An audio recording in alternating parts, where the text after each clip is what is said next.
Altaylardan Tuna'ya Kızılçin'le arası var. Düştük kara sevdaya, loy loy gönül güzel yarası var. Düştük kara sevdaya, loy loy gönül güzel yarası var.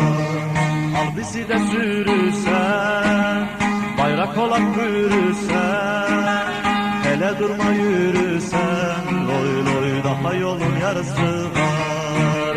Hele durma yürürsen, loy loy daha yolun yarısı var.